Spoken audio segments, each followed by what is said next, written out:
Hello students, modern form of money. We have seen that money is something that can act as a medium of exchange in transactions. तो हम previous lecture में ये जान चुके हैं कि money क्या है, मीडियम ऑफ एक्सचेंज है. Before the introduction of coins, a variety of objects was used as money. तो जब कॉइन्स का इंट्रोडक्शन नहीं था, सिक्के का प्रचलन नहीं था, रुपए का प्रचलन नहीं था, तो बहुत सारी ऐसी वस्तुएं थी जो मनी के रूप में यूज होती थी. For example, since the very early age Indians used grains and cattle as money. तो बहुत अर्ली एज में अगर हम जाते हैं बहुत पहले, तो भारतीय लोग जो है मनी के रूप में क्या यूज करते थे, ग्रेन्स एंड केटल. तो ये अनाज और पशु को मनी के रूप में यूज किया जाता था. Thereafter came the use of metallic coins. इसके बाद बच्चों मेटेलिक कॉइन प्रचलन में आया. अब इसमें कौन कौन से मेटेलिक कॉइन्स थे, गोल्ड, सिल्वर, कॉपर कॉइन्स. ये गोल्ड, सिल्वर, कॉपर कॉइन्स आए एग्जिस्टेंस में. A phase which continue well into the last century. अब हम जो है यहाँ पर देखेंगे अर्ली पंच मार्क कॉइन्स में भी 2500 ईयर्स ओल्ड. ये आप देख रहे हैं कि मेटेलिक कॉइन्स हैं. ये गुप्त वंश का कॉइन्स है.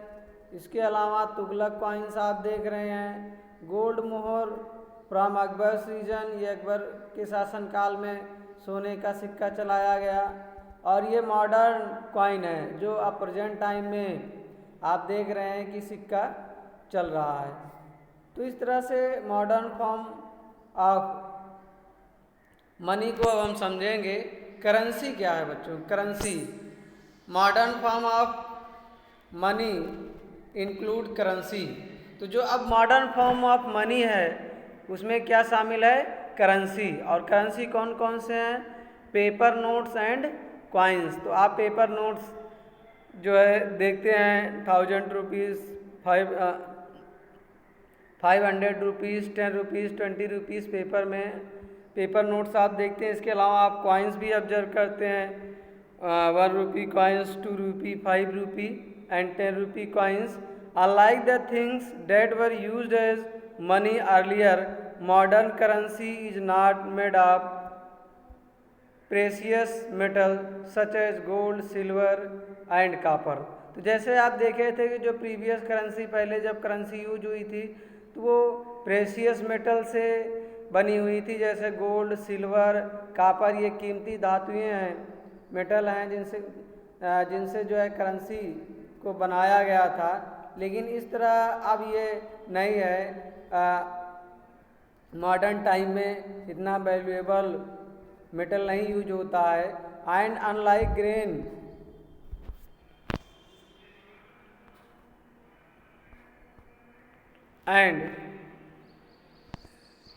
Grain and kettle. तो पहले जब जाते हैं तो पहले ग्रेन और केटल्स को मनी के रूप में यूज किया गया था.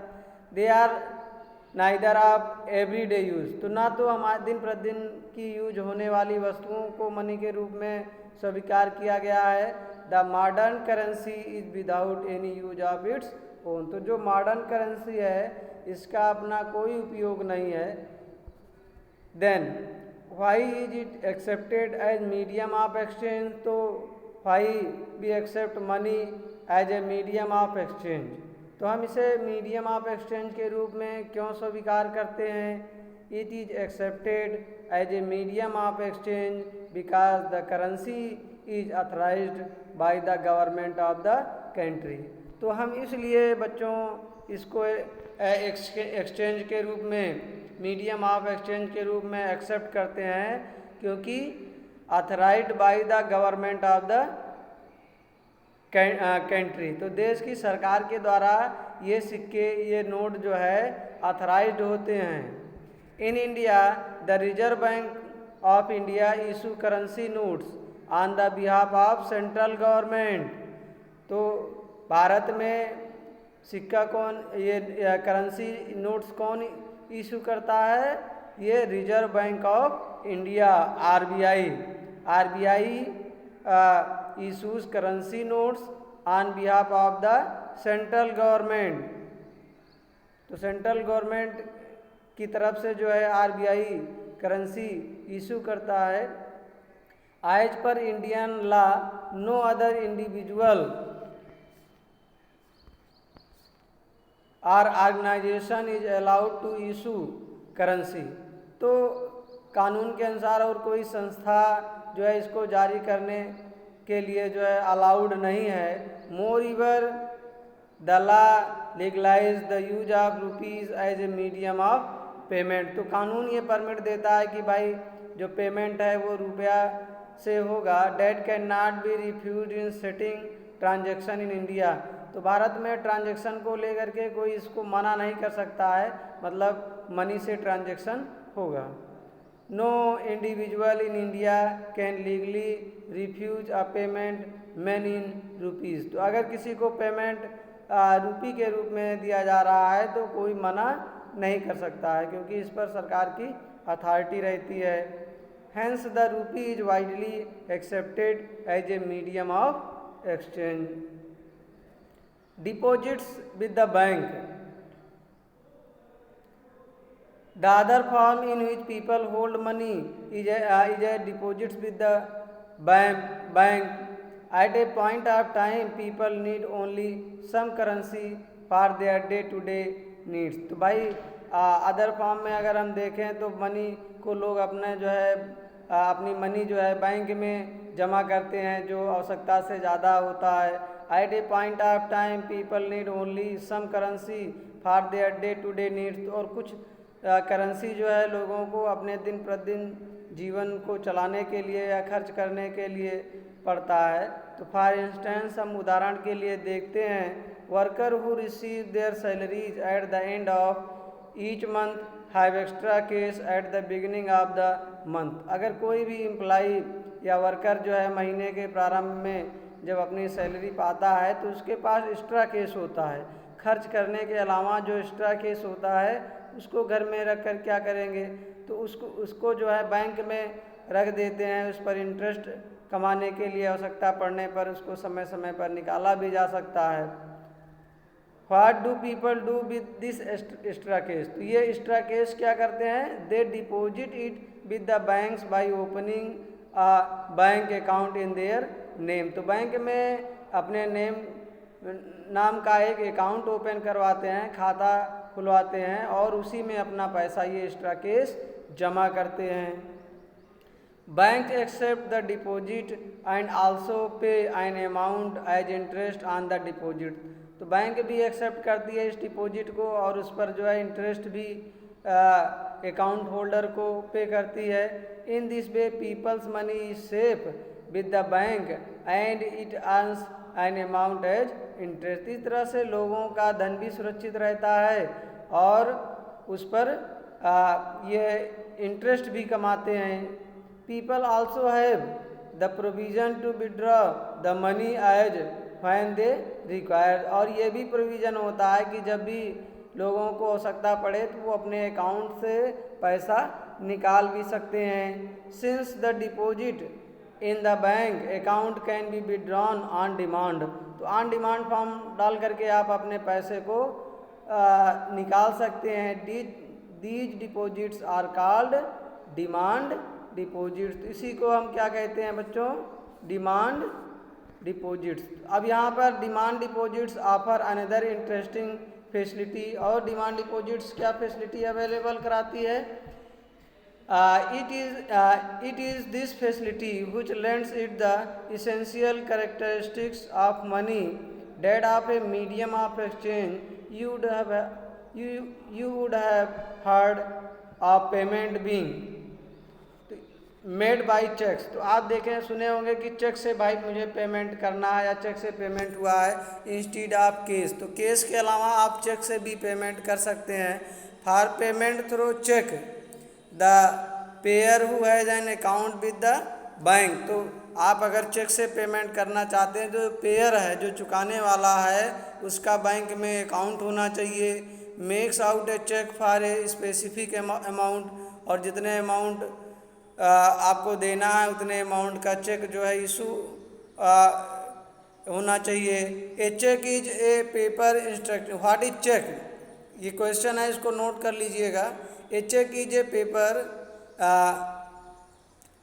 A check is a paper instructing the bank to pay a specific amount from the person's account to the persons in whose name the check has been issued।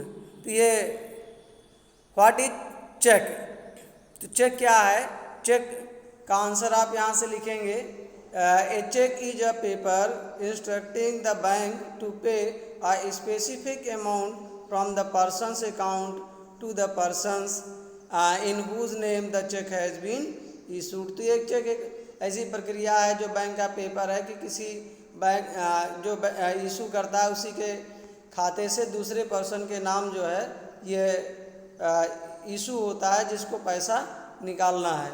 तो इसमें आप let us try and understand how cheque payments are made and realise with an example. तो cheque payment आप देख रहे हैं यहाँ पर, सपोज कीजिए shoe manufacturer mister Salim has to make a payment to the leather supplier and writes a cheque for the specific amount. तो ये लेदर सप्लायर को पेमेंट करना है मिस्टर सलीम को। This means that the shoes manufacturer instruct his bank to pay this amount to the leather supplier. तो ये mister Salim जो है बैंक को ऑर्डर करेंगे कि ये लेदर सप्लायर को पेमेंट कर दिया जाए चेक के माध्यम से। The leather supplier take this cheque and deposits it in his own account in the bank. तो ये लेदर सप्लायर इस चेक को लेता है और अपने बैंक अकाउंट में इसको डिपॉजिट करता है। The money is transferred from one bank account to another bank account in a couple of days. तो लगभग 2 दिन के अंदर जो है एक खाते से दूसरे खाते में पैसा ट्रांसफ़र हो जाता है। The transaction is complete without any payment of case. तो बिना केस के ही पेमेंट जो है हो जाता है। तो यहाँ पर चेक का फॉर्मेट आपको दिया गया है। पे किसे करना है, प्रेम कुमार को 57,000 ओनली, ऐसे चेक को फिल करना है। यहाँ पर अकाउंट नंबर इंडिकेट किया गया है, ब्रांच कोड है और ये चेक नंबर है। तो इस तरह से पेमेंट जो है चेक के माध्यम से आसानी से हो जाता है without the use of money. तो चेक के माध्यम से बिना कैश के पेमेंट हो जाता है। Thus we see that demand deposits share essential feature of money. The facility of check against demand deposit make it possible to directly settle payment without the use of cash. तो बिना cash के जो है payment हो जाता है। Since demand deposits are accepted widely as a means of payment, तो ये इसका बड़े स्तर पर उपयोग किया जा रहा है। Along with currency they constitute money in modern economy। तो ये करेंसी के साथ साथ ये भी चेक भी मॉडर्न इकोनॉमी में इंक्लूड है। You must remember the role that the bank play here, but for the banks there would be no demand deposits and no payment by cheques against these deposits. The modern form of money, currency and deposits are closely linked to the working of the modern banking system. Thank you dear students. Have a good day.